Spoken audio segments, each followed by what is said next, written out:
Hello friends, मैं हूं Neetu Gupta, spiritual life coach and spiritual healer. मैंने अपनी पहले की वीडियोस में आपको ये तो बताया है कि कुंडलिनी शक्ति क्या होती है और इसके जागृत होने से हमारे अंदर क्या चेंजेस आते हैं।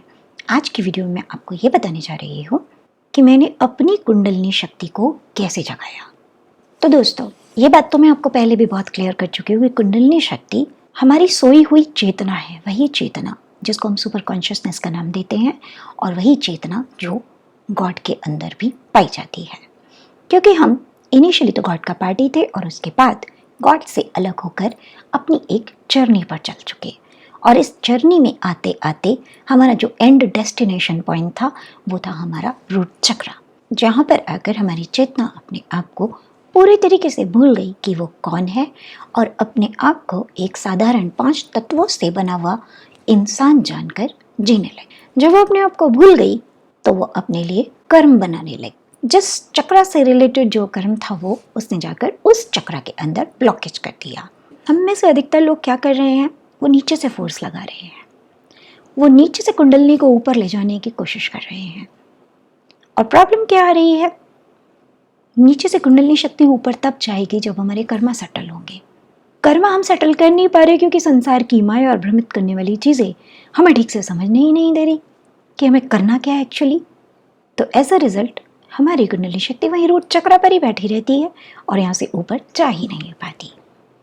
इसको एक छोटे से एग्जाम्पल के साथ समझते हैं, आपको क्लियर होगा कि मैं आपको क्या कहना चाह रही हूँ।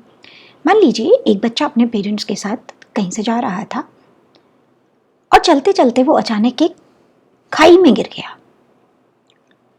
अब उस खाई के अंदर अपनी एक दुनिया थी। जब वो बच्चा उस खाई में गिरा तो वहां पर उसको बहुत से लोग मिले, तरह तरह की चीजें दिखी, उसको उन सब में मजा आने लगा। कुछ दिनों बाद वो भूल गया कि बाहर उसके कोई पेरेंट्स भी हैं और वो एक्चुअली में कौन है, कहाँ से आया है। उसको लगने लगा यही मेरी जिंदगी है, यही मेरी दुनिया है। लेकिन वहां पर वो खुश नहीं रह पाता था क्योंकि जो उसका स्वभाव था उसके हिसाब से उसको वहां पर कोई चीज मिलती नहीं थी। उसके अंदर एक आवाज तो आती रहती थी कि क्या मैं सच में यहाँ का हूँ। उसने ये जानने की कोशिश की कि मैं कौन हूँ, मैं कहाँ से आया हूँ।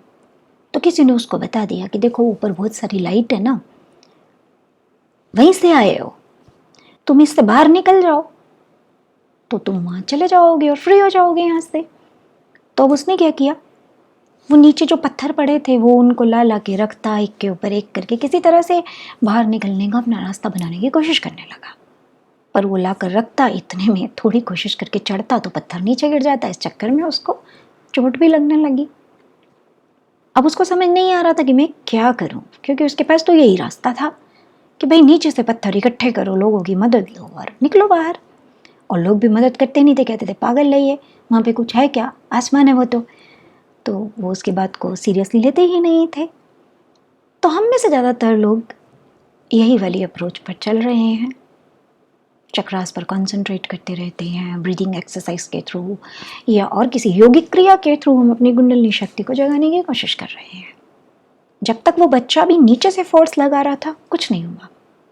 एक दिन उसके पास एक इंस्ट्रूमेंट था, उसके अंदर बेल बज गई।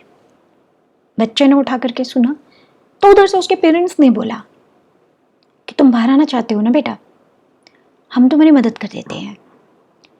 देखो हम ऊपर से ना सीढ़ी नीचे फेंक रहे हैं, तुम इसको पकड़ो और आराम आराम से धीरे धीरे चढ़ते चढ़ते ऊपर आ जाओ, तुम बाहर आ जाओगे। और उसके पेरेंट्स ने ऊपर से सीढ़ी नीचे फेंक दी। अब बच्चा धीरे धीरे केयरफुली एक स्टेप उस पर चढ़ने लगा और फाइनली बाहर निकल गया। अब इस स्टोरी से मैं आपको क्या कहना चाह रही हूँ ये समझिए। देखिए, हम कॉन्शियसनेस है, गॉड की कॉन्शियसनेस, जो अपने आप को भूल चुके हैं, और संसार की माया भ्रमित करने वाली चीजें हमें हमको पहचानने नहीं दे रही। कोई भी चीज जो हम जैसे सही समझते हैं पता चलता है वो तो गलत है, और जिसको हम गलत समझते हैं वही सही होता है। तो इस तरह से हम ये कर्मों के चक्र से ना बाहर नहीं आ पा रहे। अब ऐसे में कोई इंसान, कोई ऐसी शक्ति जो ऑलरेडी इन सब से बाहर है, अगर वो हमारी थोड़ी सी मदद कर दे, वो आकर हमको समझा दे कि ये सही है, ये गलत है, तुम ऐसा करो, ऐसा मत करो, तो हमारे कर्म इजीली सॉल्व होने लग जाएंगे। मैंने फोर्स नीचे से नहीं लगाया, ऊपर से सीढ़ी मंगाई। अपनी डिवोशनल पावर से मैंने कनेक्शन बनाया उधर, और फिर उन्होंने रेकी की फॉर्म में मुझे मेरी पहली सीढ़ी नीचे दी, जिसके अंदर धीरे धीरे मेरी कॉन्शियसनेस बदलने लगी। मेरी अवेयरनेस में वो मैसेजेस आने लगे जिसके थ्रू मैं अपने कर्मास को सॉल्व कर सकती थी, न्यूट्रलाइज कर सकती थी और इस संसार की माया से बाहर आ सकती थी। उनको धीरे धीरे सुनते सुनते मैंने अपने ऊपर काम किया। एक चक्रा के जो जो चैलेंज मेरे सामने आते गए, मैं एक एक को ठीक करती गई। जब मैं ऐसा करती गई तो मेरी कुंडलिनी शक्ति को ऊपर चढ़ने का रास्ता मिलता गया और धीरे धीरे मेरी कॉन्शियसनेस गॉड की कॉन्शियसनेस में मर्ज होने लगी। तो मैंने पहले भी आपको ये बात बताई, I am still in a process, लेकिन मेरा कनेक्शन बन चुका है। मेरी कुंडलिनी यहाँ तक आ चुकी है, लेकिन मैं पूरे तरीके से मुक्त सिर्फ तभी हो सकती हूँ, पूरे तरीके से लिबरेट सिर्फ तभी हो सकती हूँ जब मेरे कोई भी कर्म मेरे किसी भी चक्रा के अंदर बचे ही नहीं। तो अभी मैं बस उनकी मदद से बाकी के कर्मों पर काम कर रही हूँ, क्योंकि ये तो अब डिवाइन लॉ है, जैसे आए थे वैसे ही जाना है। तो भगवान ने साफ सुथरा भेजा था, कहीं कोई ब्लॉकेज थी नहीं, तो ऐसे ही जाना है। तो ये चेतना यहाँ पर तभी मिलेगी, प्रॉपर तरीके से तब मिलेगी जब सारे कर्म खत्म हो जाएंगे। तो जब तक अंदर कोई कर्म बचे हैं तो आपको संसार में रहकर उस पर काम करना पड़ेगा।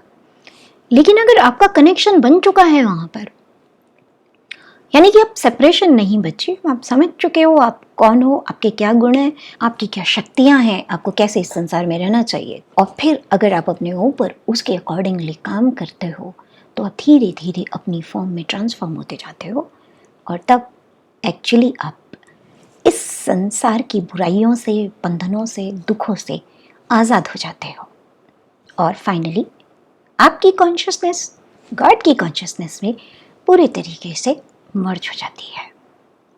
तो मेरी टेक्निक तो बहुत आसान है। अगर मेरा फॉर्मूला आपको पसंद आए तो आप भी ट्राई कर सकते हैं।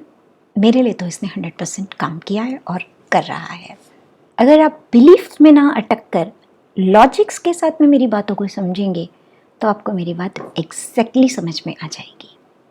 तो आज के लिए इतना ही दोस्तों, नेक्स्ट टाइम किसी और अच्छे से टॉपिक पर बात करेंगे। तब तक के लिए take care, bye bye, stay blessed.